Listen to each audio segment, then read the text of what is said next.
Queridos irmãos, queridas irmãs, hoje nós estamos aqui fazendo essa conferência aqui no Brasil e nós temos essa oportunidade de falarmos hoje sobre o mistério da Igreja, que é, por sua vez, o 9º artigo do Credo, que nós rezamos dizendo: creio na Santa Igreja Católica. Então é muito importante nós falarmos desse tema, porque justamente nessa semana nós vamos celebrar a festa de São Pedro. E quando nós celebramos esta grande solenidade, então nós vamos ler ali o Evangelho de São Mateus, capítulo 16, que diz exatamente isso: Tu és Pedro, e sobre esta pedra edificarei a minha igreja. Então aqui existem duas interpretações erradas, e é por isso que nós precisamos começar essa explicação já denunciando as duas interpretações erradas. A primeira é de dizer: Cristo disse isso somente para São Pedro. Então quer dizer que São Pedro morreu, a pedra ficou ali, e pronto, a partir dali continua a igreja de outras formas, do jeito que quiser, mas a igreja já está edificada sobre uma pessoa que morreu. Essa interpretação é errada. Por quê?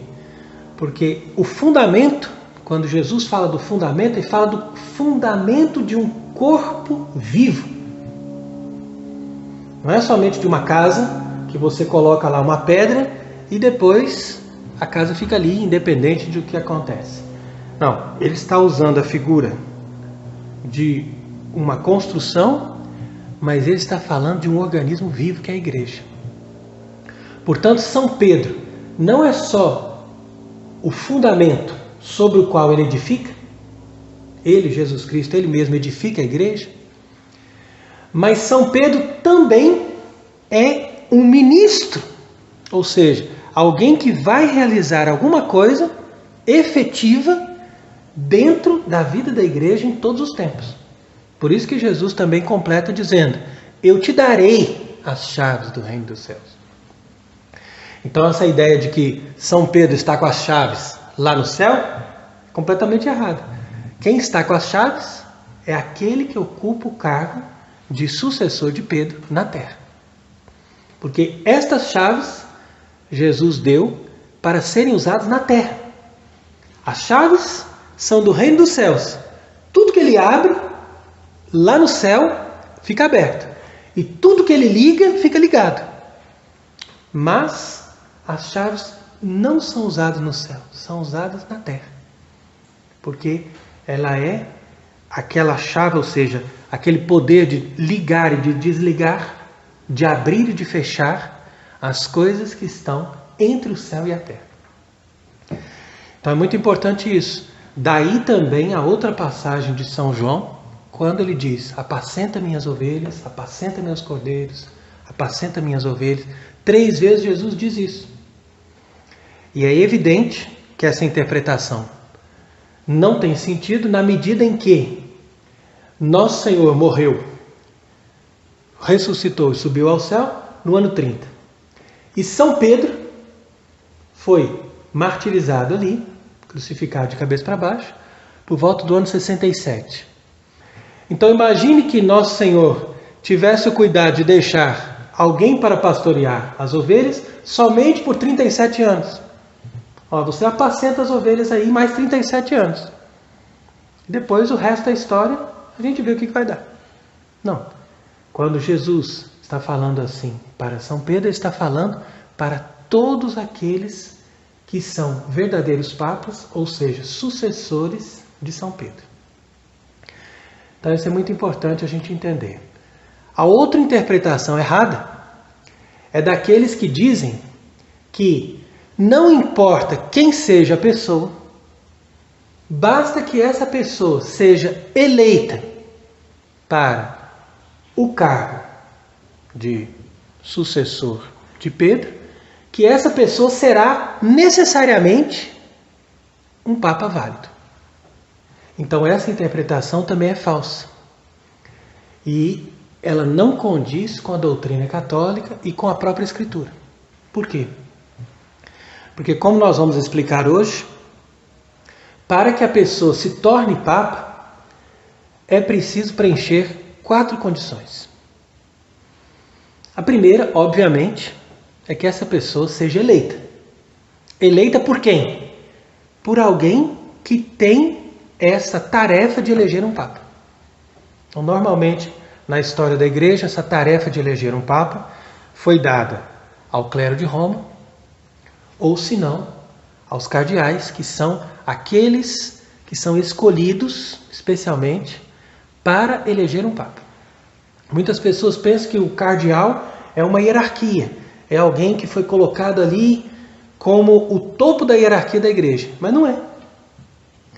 A hierarquia católica está baseada nos bispos, está baseada naqueles bispos que têm jurisdição, que foram investidos como arcebispos, patriarcas, etc. Então, esses compõem uma hierarquia. Os cardeais não. Por isso que sempre nós tivemos cardeais que eram diáconos, outros que eram simplesmente padres, e outros, claro, eram bispos. Então, já houve eleição de Papa, com a participação de leigos, por exemplo, pessoas do próprio povo de Roma, e já houve eleição de Papa com participação de minoria de cardeais, porque como eles não estavam de acordo, eles não conseguiam chegar a uma eleição, já houve na história uma minoria dentre os cardeais que elegeram um Papa válido, enquanto que os outros não conseguiram chegar a uma conclusão. Então esses elementos da história são muito importantes para as pessoas perceberem que não é uma coisa automática a questão da eleição e a questão de estarmos necessariamente necessitando de cardeais para eleger um Papa. Porque a Igreja também, como nós sabemos, na falta dos cardeais, pode eleger um Papa através de bispos. Que o colégio dos bispos reunido no mundo inteiro, mesmo sem um Papa válido que assuma aquela reunião desses bispos, eles formam o que a gente chama de um concílio imperfeito, ou seja, um concílio que não tem a aprovação de um Papa, mas que espera a aprovação de um Papa após a eleição desse mesmo Papa. Foi o que aconteceu no concílio de Constância. Por quê? Porque ali era uma situação muito peculiar, onde a Igreja estava sendo governada por 3 papas, ou seja, as pessoas nem sequer sabiam qual dos 3 seria efetivamente o Papa válido. Alguns tinham uma opinião de um jeito, outros de outro. Então o que eles fizeram foi organizar um concílio imperfeito. Quer dizer, na época, esse concílio, na verdade, foi convocado pelo Papa João XXIII, que foi depois considerado um antipapa. Então esse antipapa, João XXIII, convocou o concílio, mas ele não era o verdadeiro Papa. Então quer dizer que aquilo foi simplesmente uma forma política de dar autoridade para aquele concílio. Então veio ali o concílio de Constância, se reuniu no século XV, e depois que eles elegeram o Papa Martinho V, foi aí que o Papa Martinho V aprovou o concílio e imediatamente dissolveu o concílio. Porque dali poderia também surgir outras coisas ruins. Então quer dizer que a forma de fazer esse concílio imperfeito para a eleição de um verdadeiro Papa já ocorreu nessa ocasião da eleição de Martinho V. Então vejam que, conforme a citação que nós vemos aqui nesse livro, que é um livro muito interessante que fala da doutrina católica, que se chama A Religião Demonstrada, ele explica muito bem isso na página 636, quando diz que a Igreja é uma sociedade perfeita. E o que significa isso? Que ela possui em si mesma todos os elementos de uma sociedade completa e independente. Uma sociedade completa e independente, ou seja, uma sociedade que tem em si mesma todos os elementos que ela precisa para viver, poder ter tudo aquilo que ela precisa. Então, por exemplo, se nós dizemos a Igreja precisa de um Papa, então a Igreja tem na estrutura dela tudo que é preciso para que ela possa ter um Papa. E ali diz, inclusive, que significa que ela tem um fim completamente distinto dos fins almejados pelas outras sociedades, ou seja, a igreja tem uma finalidade única que nenhuma outra sociedade tem.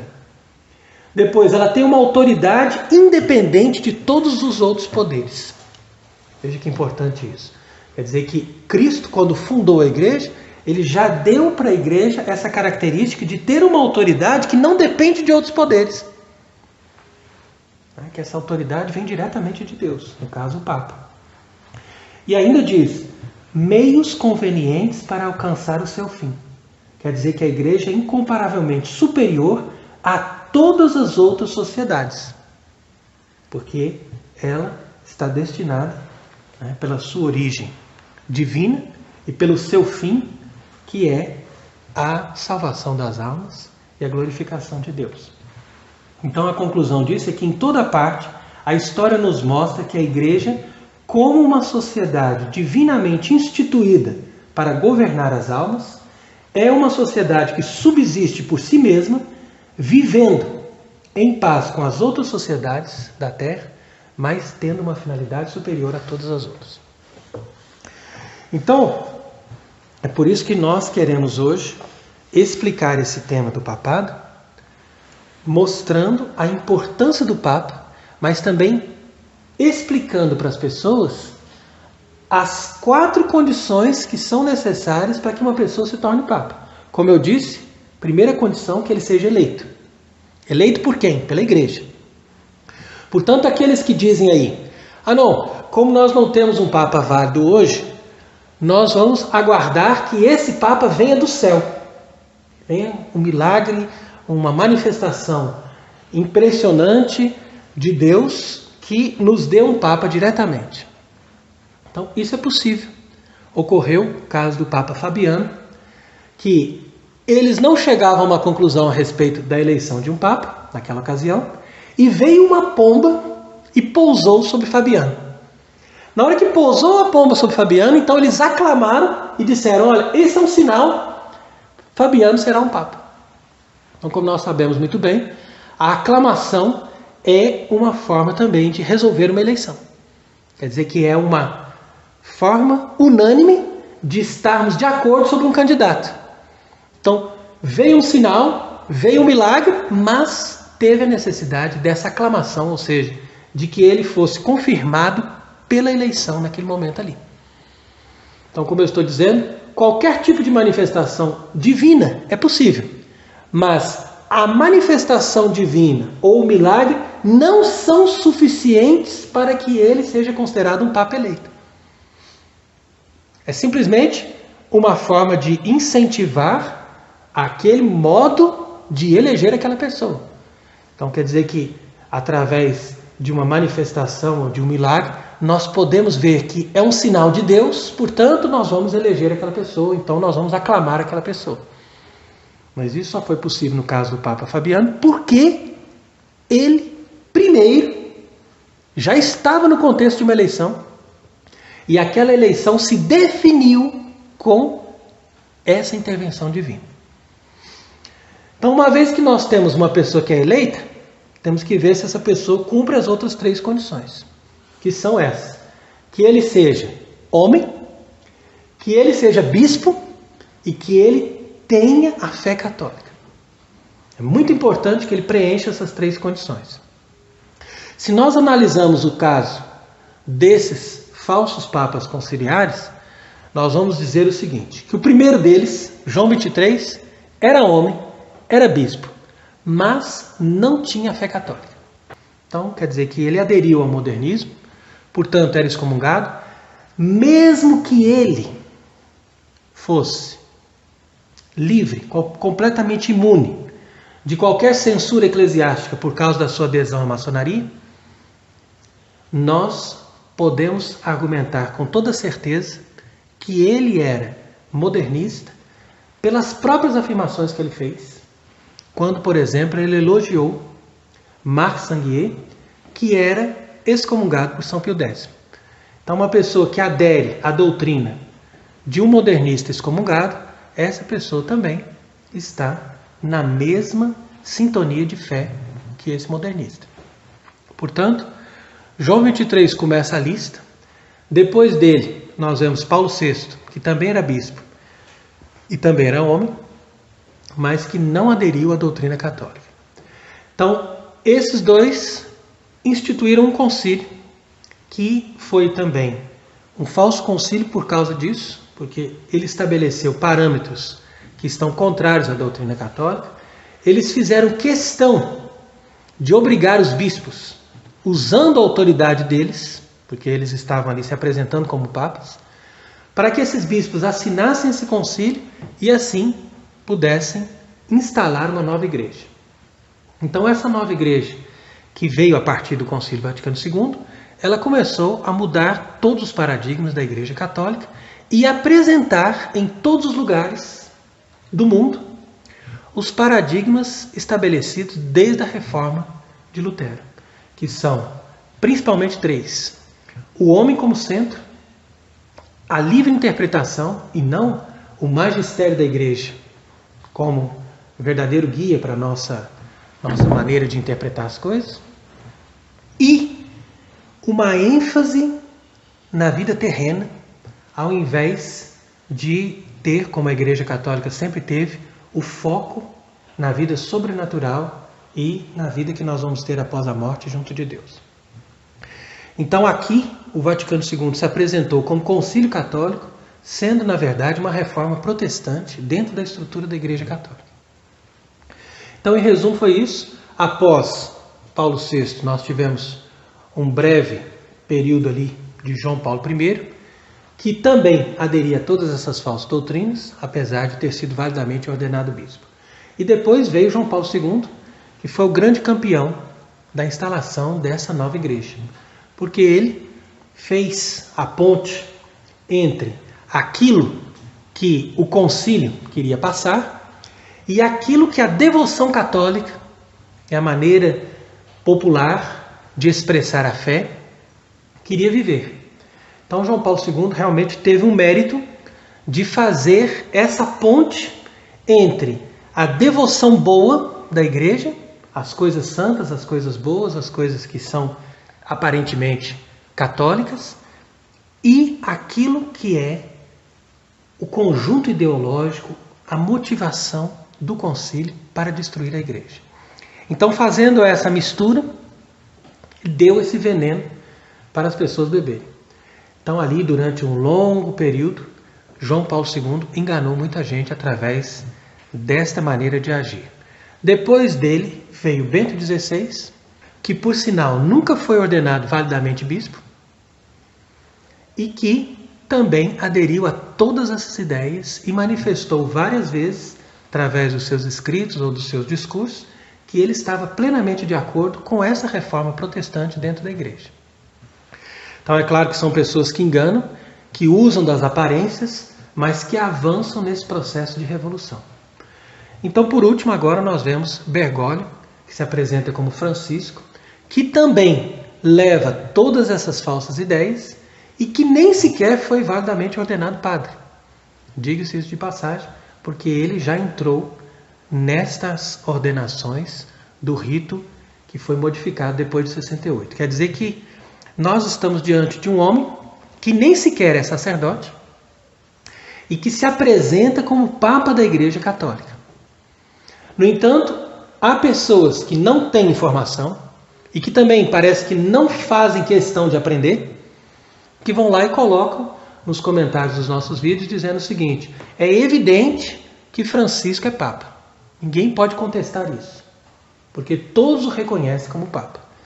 Mas isso não é verdade, porque é claro que é necessário um reconhecimento, mas não é o reconhecimento que torna uma pessoa Papa, porque nós devemos entender que o reconhecimento deve vir da igreja. E quem é a igreja? São as pessoas que têm a fé católica. Se a pessoa tem a fé católica e ela realmente acredita em todos os artigos de fé, como nós vamos demonstrar agora, ela necessariamente não deve reconhecer esses personagens como verdadeiros papas. Porque nós sabemos que para que a pessoa entre no pontificado, ou seja, se torne sucessor de Pedro, é necessário que essa pessoa tenha a profissão da fé católica. Entretanto, você pode ver, por exemplo, um caso muito interessante na história, que é o caso de Anacleto II, que reinou a vida inteira dele sobre Roma, estava vivendo em Roma, e era reconhecido em todo o orbe como verdadeiro Papa. No entanto, entrou para a história como antipapa, sendo que o verdadeiro Papa, Inocêncio II, não conseguiu entrar em Roma enquanto estava ali Anacleto II sendo reconhecido naquela cidade. Inclusive, quando Inocêncio II veio, depois da morte de Anacleto, ele teve muita dificuldade durante toda a sua vida, porque o povo romano ainda dizia que ele era um usurpador, sendo que Anacleto II, na verdade, era o falso Papa e o verdadeiro era Inocêncio II. Então esse exemplo de Anacleto II é muito ilustrativo, apesar de que a luta deles na época foi muito mais difícil, porque a situação não era tão evidente como nós vemos hoje. No entanto, para nós é difícil, porque em todos esses momentos da história, a igreja sempre tinha um poder temporal que dava sustento para aqueles que estavam defendendo a verdade. E hoje nós estamos numa situação de desvantagem muito grande, porque nós somos totalmente massacrados quando nós queremos defender a verdadeira igreja. Claro, porque foi com muito esforço, foi com muito dinheiro, foi com muitos crimes que eles conseguiram instalar essa impostura. Então veja que agora não vai ser de uma hora para outra que nós vamos conseguir virar o jogo. É claro que nós vamos necessitar da assistência de Deus, da graça de Deus e de todos os milagres que Deus puder fazer, mas nós não podemos perder de vista a nossa responsabilidade. Não somente de entender essas coisas, de estudar essas coisas, de rezar pedindo a proteção de Deus, mas também de atuar com a nossa vida, com os nossos trabalhos, com as coisas que nós somos capazes de fazer para restaurar o mundo através da restauração do catolicismo. Então a nossa intenção de fazer essas conferências é simplesmente essa, de mostrar que todos os problemas que nós estamos vendo no mundo atual decorrem do problema da fé. Como a fé na face da terra está praticamente extinta, então nós temos que trabalhar desde a base, desde a raiz, e ensinar as pessoas no que consiste o catolicismo, para que as pessoas, aderindo ao catolicismo, formem de novo essa unidade que vai nos permitir ter um verdadeiro Papa e vai nos permitir também ter o núcleo da verdadeira igreja para depois conseguirmos restaurar todas as coisas. Então é por isso que hoje eu estou aqui querendo fazer esta explicação do 9º artigo do símbolo, que é justamente esse quando nós dizemos: creio na Santa Igreja Católica. E isso é necessário porque nós devemos saber que ninguém se salva se essa pessoa não adere à verdadeira Igreja Católica. Ou seja, se você não é batizado, se você não adere à verdadeira fé, você não tem como se salvar. Então as pessoas estão brincando com algo muito grave, muito sério, e disso depende a nossa própria salvação. Portanto, é importante nós combatermos esses dois erros, que são duas falsas interpretações do Evangelho de São Mateus, capítulo 16. Uma delas que diz que Jesus só falou isso para São Pedro e acabou ali. Isso é absurdo, isso não tem nenhum sentido. E a outra falsa interpretação é de achar que basta que uma pessoa seja reconhecida ou seja eleito por uma estrutura ali, ele necessariamente será Papa e nós temos que aderir a ele, mesmo que ele não professe a fé católica de todos os tempos. E isso é completamente falso. Não precisa que a pessoa seja um erudito e faça longos estudos para perceber isso. Basta ela entender a coerência da sociedade perfeita que é a Igreja Católica Apostólica Romana. Então vamos lendo aqui, segundo aquilo que nos diz esse livro, Doutrina Católica, de Boulanger. E nós estamos justamente no tomo 1, que fala do dogma, que é a explicação do símbolo dos apóstolos. E ali ele vai dizer o seguinte: o 9º artigo do símbolo, creio na Santa Igreja Católica, abrange duas partes. Primeiro, a Igreja e depois a comunhão dos santos. Então nós vamos ver aqui, olha. Quais são os erros? O dogma católico da instituição divina vem como exposto e depois é negado por tais pessoas. Primeiro, pelos gregos cismáticos, que admitem sem relutância a instituição de uma igreja infalível, mas rejeitam a primazia de jurisdição do Papa. Então nós sabemos que foram esses, os gregos cismáticos, que romperam com a unidade da fé da Igreja Católica de todos os tempos, ali por volta do século XI, e depois foram cada vez mais reafirmando esse cisma, até que no século XV houve uma tentativa de reunificação através do Concílio de Florença. Então, o Concílio de Florença, de fato, conseguiu fazer com que os bispos gregos, reunidos ali na Itália, pudessem retornar à comunhão com o Papa, no caso, na época, Eugênio IV, mas, infelizmente, como o povo já estava muito arraigado nessas ideias cismáticas, e o clero, inclusive o clero casado do Oriente, fez muita campanha contra a Igreja Romana, então aquele concílio não teve uma eficácia que se esperava. Então, esses gregos cismáticos, eles facilmente aderem à ideia de uma igreja infalível. Então, para eles, a igreja nunca erra, mas eles não acreditam que o Papa sozinho tem essa infalibilidade e eles não creem que o Papa tenha jurisdição sobre o mundo inteiro.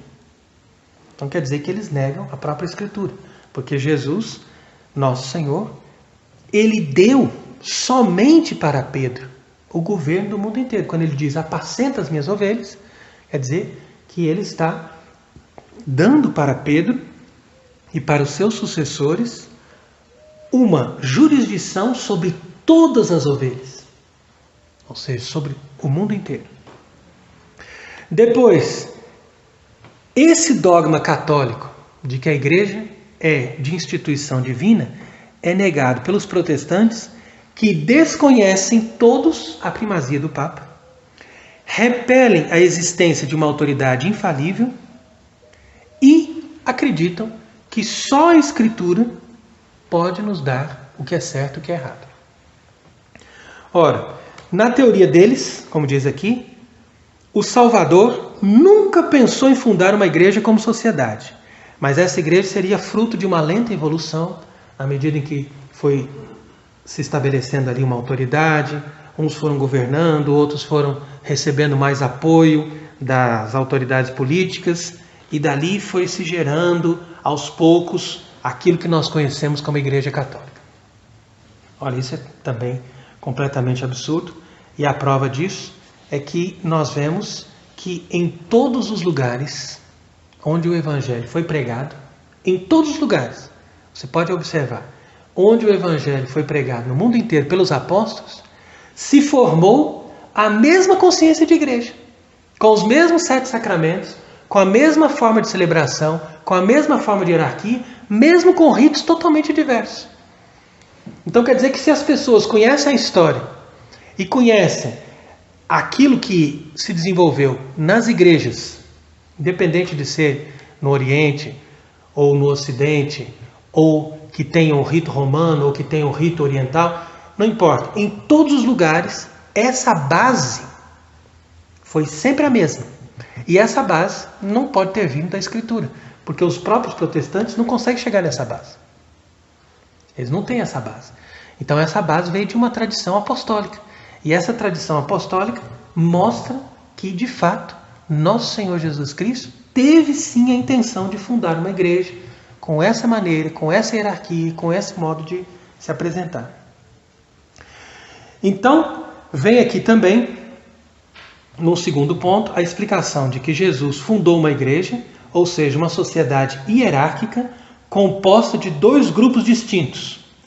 Um para ensinar e governar debaixo da autoridade de um chefe único e infalível.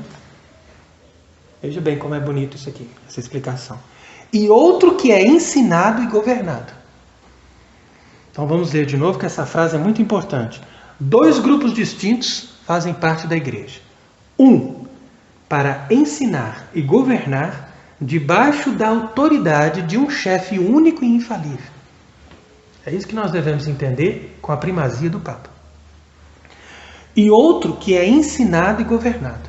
Então eu falo que isso é muito importante porque a maioria dos grupos hoje em dia que se dizem católicos, eles acham que a pessoa é católica simplesmente porque ela tem uma certa devoção, ou porque ela lê tal livro, ou porque ela tem uma ideia de que é preciso rezar o terço, é preciso participar de uma missa, é preciso se confessar. Então eu sou católico. Mas a base da igreja não é essa. A base da igreja é aquela que Jesus colocou ali quando ele disse: Tu és Pedro e sobre esta pedra edificarei a minha igreja. Essa é a base. É o chefe único e infalível. Essa é a base do catolicismo. Se a pessoa não acredita nisso, ou se essa pessoa não se submete a isso, seja como sacerdote ou bispo, ou seja como povo leigo, essa pessoa não é católica. Ela tem elementos do catolicismo, mas ela não é católica. Por quê? Porque a base da igreja é esse chefe único e infalível. Por isso que nós somos obrigados a fazer aqui uma citação do próprio Catecismo de Trento, quando diz que Santo Agostinho explicava que os profetas insistiam mais em falar da igreja do que do próprio Cristo. Por quê? Porque era maior o número de pessoas a errarem ou a se iludirem sobre o tema da igreja do que sobre o mistério da encarnação. Porque nós falamos de Cristo, nós explicamos o mistério da encarnação, nós explicamos que ele é verdadeiro Deus, verdadeiro homem, o dogma da fé, pronto, está explicado. Mas e sobre a igreja? Será que a pessoa entende que a igreja é uma sociedade visível, que tem um único chefe e que só ele pode dar jurisdição para qualquer outro ensinar e governar? E que esse chefe é necessariamente infalível, ou seja, ele é necessariamente alguém que ensina sempre a verdade? Percebe? Então, todas essas conclusões vêm necessariamente da conclusão que nosso Senhor Jesus Cristo é Deus. Então quer dizer que os protestantes, eles têm uma grande incoerência na medida em que eles acreditam que Jesus Cristo é Deus, pelo menos os protestantes normais, tirando o testemunho de Jeová, mas eles não acreditam que a igreja de Jesus Cristo é divina. Então quer dizer que a incoerência está no fato de que eles acreditam que Jesus é verdadeiro Deus, feito homem, mas que ele não fez uma igreja que seja divina para refletir a divindade dele. E essa incoerência mostra que realmente a doutrina protestante é uma doutrina impossível. Ela não tem uma solução. E é por isso que eles não conseguem também manter uma unidade. No entanto, a Igreja Católica, em todos os tempos, ela manteve uma unidade em torno da verdadeira fé. Por quê? Porque essa verdadeira fé revelada e ensinada de maneira infalível por um único chefe, ela traz a marca da divindade da religião. Então quer dizer que a divindade da Igreja Católica é provada pela própria infalibilidade do Papa. Então todos esses fatores são muito importantes e nós lemos isso aqui também nesse livro, A Religião Demonstrada, quando ele diz: o estabelecimento e a perpetuidade da Igreja provam de uma maneira evidente a divindade de Jesus. Quer dizer que não só Jesus provou que ele é Deus pela sua ressurreição, mas a própria Igreja, quando eu falo de igreja, eu digo a Igreja Católica verdadeira, ali, em todos os tempos, na sua história, ela também prova a divindade de Cristo. E de fato nós lemos aqui essa citação do Concílio Vaticano I, quando diz: a Igreja por si mesma, isto é, por sua admirável propagação no mundo, por sua exímia santidade e por sua inesgotável fecundidade de todos os seus bens, por sua unidade, pela invicta estabilidade, é um grande e perene motivo de credibilidade. A Igreja leva consigo um testemunho irrefutável da sua missão divina. Então aqui É onde nós entramos na própria identificação da igreja como uma religião divina. Por isso também, uma outra citação importante desse livro, A Doutrina Católica, é essa, quando ele pergunta aqui: porventura, pode-se dizer que todas as religiões são igualmente boas? Aqui é o coração do problema. Está vendo? Porventura, pode-se dizer que todas as religiões são igualmente boas? Seria um erro grave. Certo é que qualquer coisa de boa pode existir em qualquer religião, porque todas têm uma parcela da verdade. Entretanto, veja, o que é um livro anterior ao Vaticano II? Aqui você já identifica claramente. Um livro antes do Vaticano II vai nos dizer o seguinte: entretanto, está claro que só uma religião é de origem divina, visto que Deus não pode ensinar duas doutrinas contrárias. É evidente, Deus é um só pode ter uma religião que fala dele de forma verdadeira. Ora, a religião que contém a verdade inteira, portanto, a única religião de origem divina é a religião cristã católica. As provas estão no trabalho da apologética. Por isso que a apologética desapareceu completamente do ensino dos seminários depois do Vaticano II. Por quê? Porque a apologética tem o objetivo de provar que só a religião católica é verdadeira, quando que o Vaticano II diz exatamente que todas as religiões são boas, que nós não temos necessidade de converter os outros. Inclusive, Francisco chega a ponto de dizer que se nós somos proselitistas, nós somos inimigos da religião. Então, com esses textos, nós conseguimos discernir essas coisas. Não é difícil, não é uma coisa que você precisa estudar todo o concílio, basta você perceber o que está acontecendo atualmente. E se você percebe o que está acontecendo atualmente, o que essas autoridades ensinam, então você não pode participar dos atos deles, você não pode participar das missas deles, você não pode participar dos encontros deles. Por exemplo, se uma pessoa promete, por exemplo, participar desse evento que vai ter agora em Portugal, da Jornada Mundial da Juventude, essa pessoa está se comprometendo com mais um ato de apostasia de uma falsa igreja. Percebe? Então não é questão somente de você dizer: ah não, mas eu participei ali, mas eu não comunguei. Eu fui só, fiquei presente, cumprimentei, mas eu não tive parte em nada naquilo. Não, o fato de você estar presente já é um pecado grave contra a unidade da verdadeira Igreja Católica, porque você está participando de um ato de apostasia. Todos os atos, todas as celebrações, todos os ritos, tudo aquilo que a nova igreja celebra, a partir do momento em que foi ali inaugurado o Vaticano II, todos eles são atos de apostasia. E a pessoa que não tem consciência disso, obviamente que ela não vai ser culpada diante de Deus. Mas no mesmo instante que a pessoa toma consciência que existe uma igreja diferente e que existe uma autoridade que não corresponde a um verdadeiro Papa, essa pessoa tem obrigação diante de Deus de ir contra e de deixar de participar de todos os atos que essa nova igreja faz. Então eu vou terminando aqui, fazendo justamente essa citação, que é muito interessante, desse livro que nós editamos em português, que se chama A Infalibilidade Pontifical. É um resumo muito bem feito de um amigo nosso na França chamado Adrien Bozzi, que foi traduzido pelo Tiago Cabral em Portugal e que dá para as pessoas um conteúdo resumido, simples, de toda essa doutrina, de tal forma que a pessoa não tem mais dúvida do que está acontecendo. Então aqui a citação é de Santo Afonso Ligório, quando ele diz: São Pedro foi escolhido por Cristo para ser o primeiro Papa e governador da igreja. Veja só como ele diz aqui.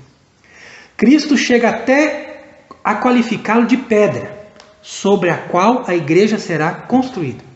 São Pedro é o fundamento da igreja. Veja só como isso é importante. Segue-se que ele não pode falhar nunca, pois se o fundamento estiver sujeito a falha, a própria igreja pode sofrer um abalo. Então, se o fundamento está quebrado, o edifício todo vai cair. No entanto, isso é o que é impossível, ou seja, que um Papa ensine uma doutrina contrária à doutrina católica.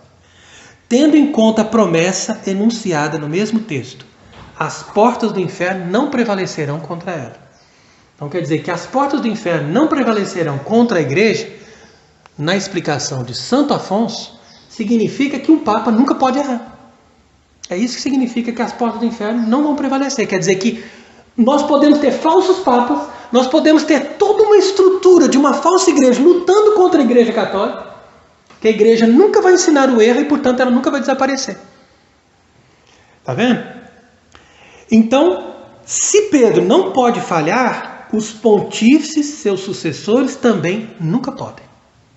Pois Jesus Cristo, tendo uma vez prometido que o inferno não prevaleceria jamais contra a igreja, a promessa deve necessariamente ser considerada como feita para sempre, enquanto a igreja durar. Então, com essas citações e com essa doutrina, nós vamos reafirmar a nossa fé no 9º artigo do Credo, dizendo: eu creio na igreja santa e católica. E uma vez que nós dizemos, eu creio na igreja católica, saiba bem o que significa isso. Não significa que você crê numa estrutura, não significa que você crê em pessoas que se apresentam como papas, mas que não professam a fé, mas significa que, uma vez crendo, você crê até o fim. E crendo até o fim significa dizer que você crê que a igreja nunca vai falhar, nunca vai ensinar o erro, nunca terá um papa, como verdadeiro papa, que vai nos ensinar doutrinas falsas, mas, até o fim, esta igreja será una, santa, católica e apostólica.